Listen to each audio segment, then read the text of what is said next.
India Legal presents Courts Roundup.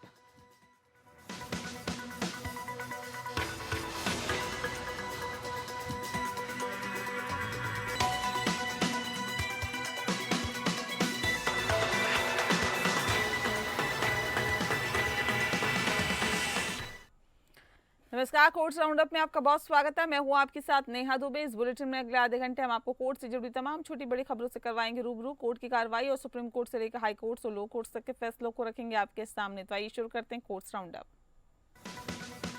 India Legal presents Courts Roundup.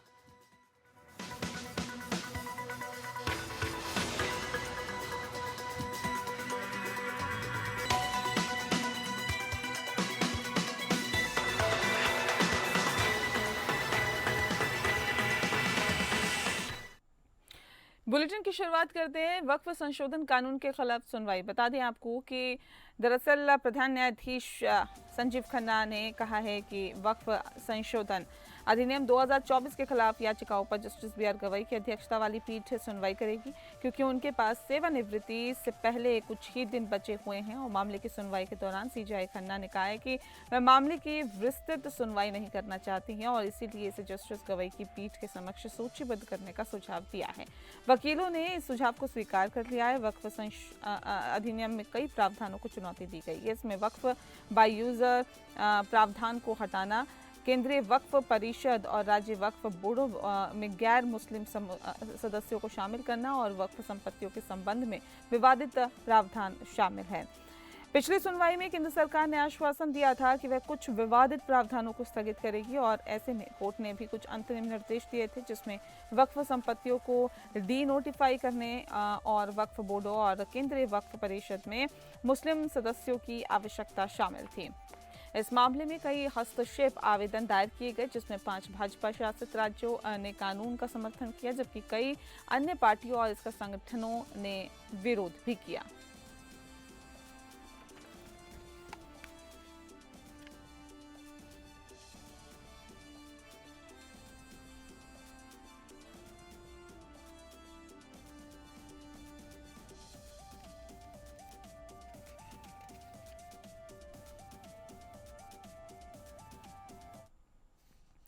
वहीं justice Yashwant Verma के घर कथित तौर पर कैश मिलने से संबंधित ये पूरा मामला है जांच करने के लिए गठित 3 सदस्यीय कमेटी ने अपनी रिपोर्ट सीजेआई को सौंपी है।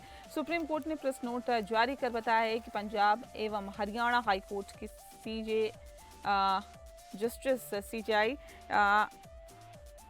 चीफ जस्टिस शील नागू की 3 सदस्यीय समिति ने अपने जांच रिपोर्ट 3 मई को सुप्रीम कोर्ट में दाखिल कर दी है। जस्टिस यशवंत वर्मा के खिलाफ आरोपों की जांच के लिए गठित न्यायाधीशों की समिति ने अपनी रिपोर्ट 4 मई को प्रधान न्यायाधीश संजीव खन्ना को सौंपी है। सुप्रीम कोर्ट ने एक प्रेस विज्ञप्ति में कहा है कि 3 सदस्यीय समिति जिसमें पंजाब और हरियाणा उच्च न्यायालय के मुख्य न्यायाधीश न्यायमूर्ति शील नागू, हिमाचल प्रदेश उच्च न्यायालय के मुख्य न्यायाधीश श्री न्यायमूर्ति जी.एस.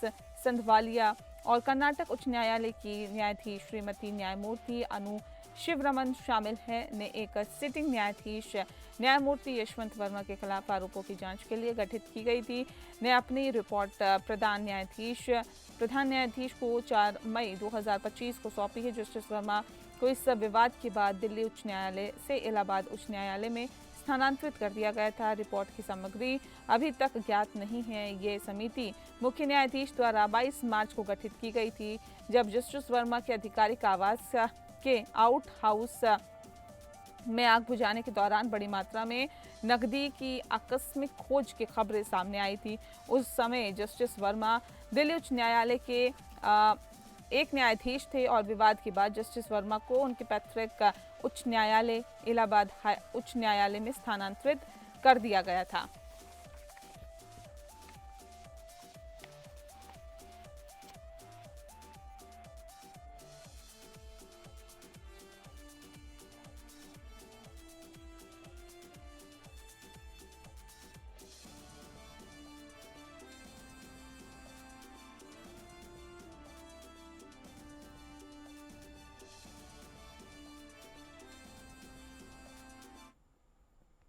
वहीं सुप्रीम कोर्ट ने बॉम्बे उच्च न्यायालय के उस आदेश को संशोधित किया है जिसमें बदलापुर फेक एनकाउंटर मामले में 5 पुलिसकर्मियों के खिलाफ जांच के लिए लक्ष्मी गौतम संयुक्त पुलिस आयुक्त मुंबई के अधीन एक विशेष जांच दल का गठन करने का निर्देश दिया गया था। अब ये एसआईटी मुंबई के पुलिस महानिदेशक की देखरेख में काम करेगी। बॉम्बे उच्च न्यायालय ने 7 अप्रैल 2025 को एक एसआईटी गठित करने का निर्देश दिया था, जिसमें कहा गया था कि आरोपी व्यक्ति पुलिस हिरासत में था और उसकी मौत की जांच जरूरी है। न्यायालय ने माना था कि राज्य पुलिस द्वारा प्राथमिकी दर्ज करने में अनिच्छा को नजरअंदाज नहीं किया जा सकता। न्यायमूर्ति बेला एम त्रिवेदी और न्यायमूर्ति पीबी वराले की पीठ ने कहा है कि एसआईटी का गठन डीजीपी द्वारा किया जाएगा और डीजीपी द्वारा चुने गए अधिकारी जांच करेंगे। पीठ ने यह भी कहा है कि अगर शिकायतकर्ता को कोई शिकायत है तो वे संबंधित मजिस्ट्रेट या सत्र न्यायालय में संपर्क कर सकता है। मामले की जांच में पाया गया है कि 5 पुलिसकर्मियों ने आरोपी की मौत में अनुचित बल का इस्तेमाल किया था और उनकी मौत के लिए जिम्मेदार थे। जांच में यह भी पाया गया है कि आरोपी की उंगलियों के निशान बंदूक पर नहीं थे, जिससे कि पुलिस की निजी बचाव की दलील कमजोर हो गई। पीड़ित परिवार ने न्यायालय में कहा था कि उन्हें न्याय पाने में देरी के कारण मामले को आगे नहीं बढ़ाना चाहते। उन्होंने ये भी बताया है कि मामले के कारण उन्हें अपने गांव से हटा दिया गया था और उन्हें सड़क पर रहने यहाँ पर दिया गया था। बता दें आपको कि ये पूरा मामला दरअसल बदलापुर फेक एनकाउंटर से जुड़ा हुआ है।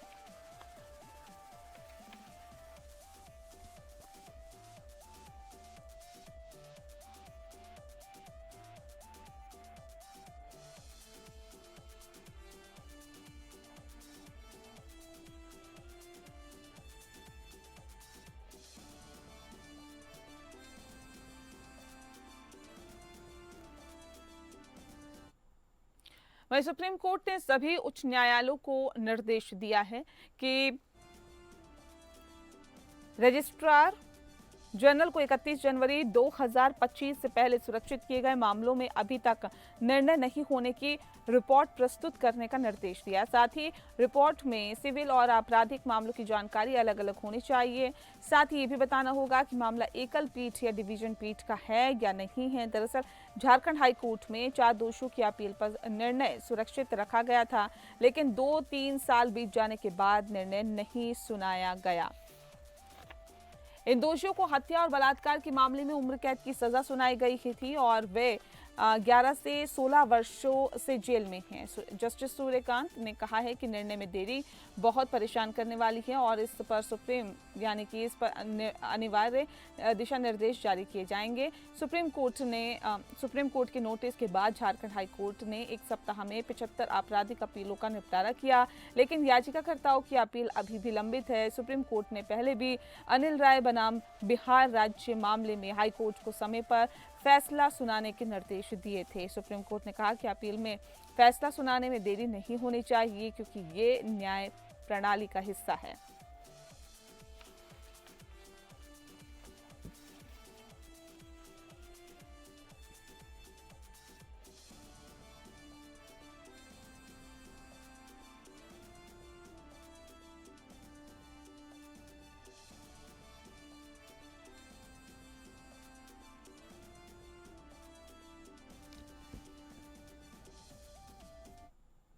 बात करते हैं कश्मीर के मामले की। दरअसल पहलगाम में आतंकी हमले को लेकर दाखिल जनहित याचिका को सुप्रीम कोर्ट ने खारिज कर दिया। सुप्रीम कोर्ट ने कहा है कि याचिका पब्लिसिटी के लिए दाखिल की गई है, इसमें पब्लिक की रुचि नहीं है। जस्टिस सूर्यकांत की अध्यक्षता वाली बेंच ने याचिकाकर्ता विशाल तिवारी को फटकार लगाते हुए कहा कि मामले की गंभीरता का अंदाजा नहीं है और कोर्ट ने कहा कि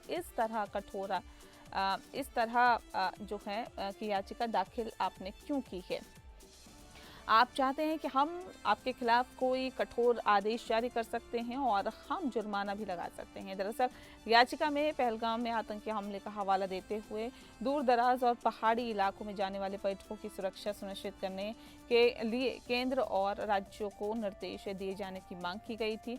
इस याचिका में पहलगाम में आतंकी हमले का हवाला देते हुए दूर दराज और पहाड़ी इलाके में जाने वाले पर्यटकों की सुरक्षा सुनिश्चित करने के लिए केंद्र और राज्यों को निर्देश दिए जाने की मांग की गई थी। याचिका में मांग की गई है कि आतंकी हमले के लिहाज से ऐसे संवेदनशील इलाकों में पर्याप्त सुरक्षा बल तैनात किए जाए।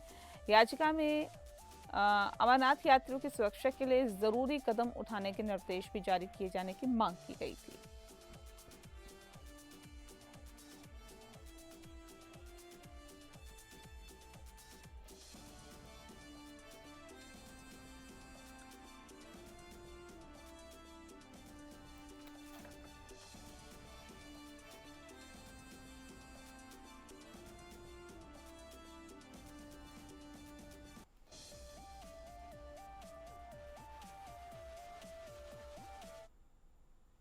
वहीं सुप्रीम कोर्ट ने कॉमेडियन समय रैना और साथ ही साथ बताया ये भी चाह रहा है कि विपुन गोयल और 3 अन्य लोगों के को नोटिस जारी किया है। इनमें उन पर दिव्यांगों का मजाक उड़ाने का आरोप लगाया गया है। जस्टिस सूर्यकांत और एन कोटेश्वर सिंह की बेंच ने मुंबई के पुलिस कमिश्नर को निर्देश दिया है कि वे सुनिश्चित करें कि ये लोग अगली तारीख पर कोर्ट में मौजूद रहें।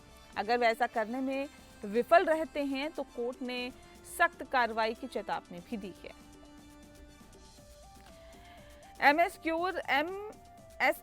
फाउंडेशन ने एक याचिका दायर की जिसमें आरोप लगाया गया है कि इन कॉमेडियनों ने अपने चुटकुलों के माध्यम से दिव्यांगों का अपमान किया है। समय रैना, विपुन गोयल, बलराज परमजीत सिंह घई, सोनाली ठक्कर और निशांत जगदीश तनवर, जस्टिस सूर्यकांत और एन कोटेश्वर सिंह की बेंच ने कहा है कि वह इस मुद्दे पर दिशा निर्देश तैयार करना चाहती है और उन्होंने वकीलों से इस मामले में सुझाव मांगे हैं।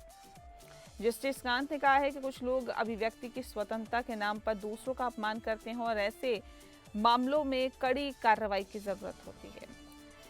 उन्होंने ये भी कहा है कि अगर कोई भाषण किसी को नीचा दिखाने के लिए होता है तो हम उसे सीमित कर सकते हैं और हम जानते हैं कि कैसे करना है।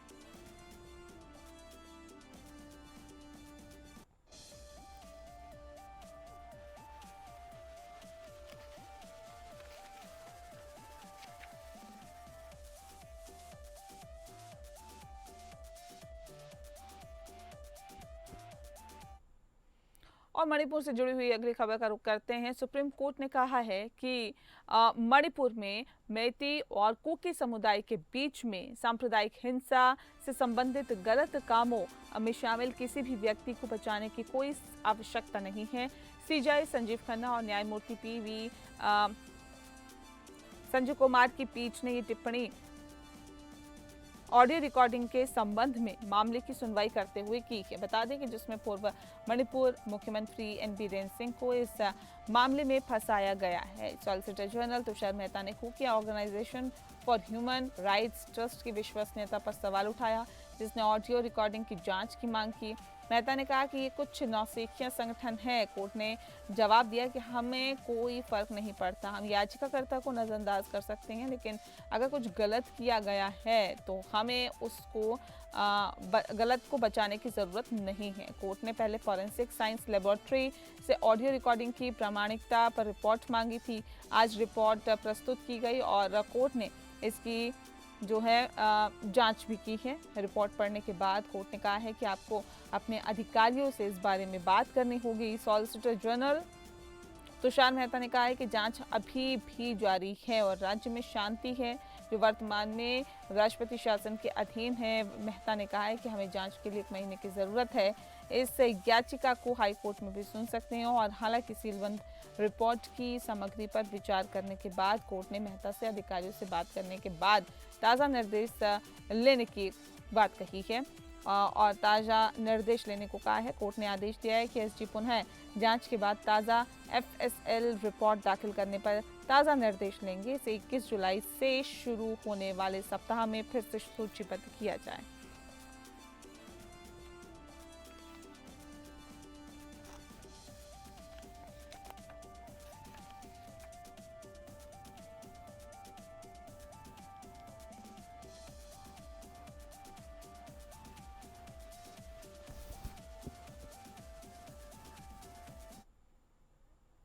और आइए इसी के साथ समझते हैं इंडिया लीगल के वेब रिपोर्टर से कि फॉरेन ट्रिब्यूनल का मकसद क्या होता है।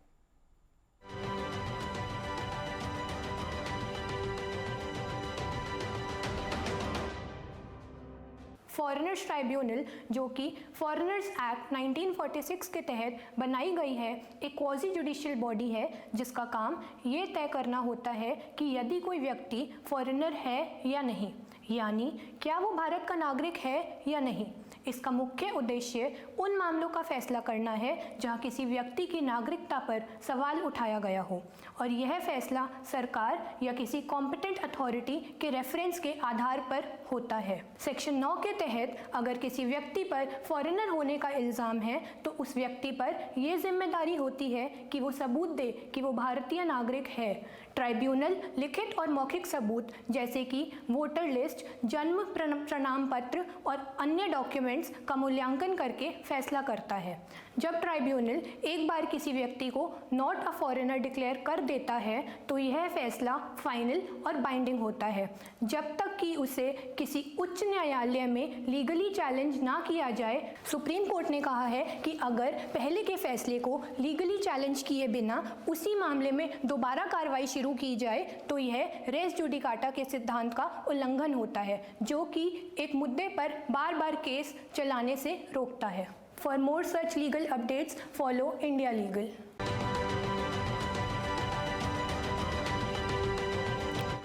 और चलिए इसी के साथ फिलहाल इस बुलेटिन में इतना ही। नमस्कार। India Legal presents Courts Roundup.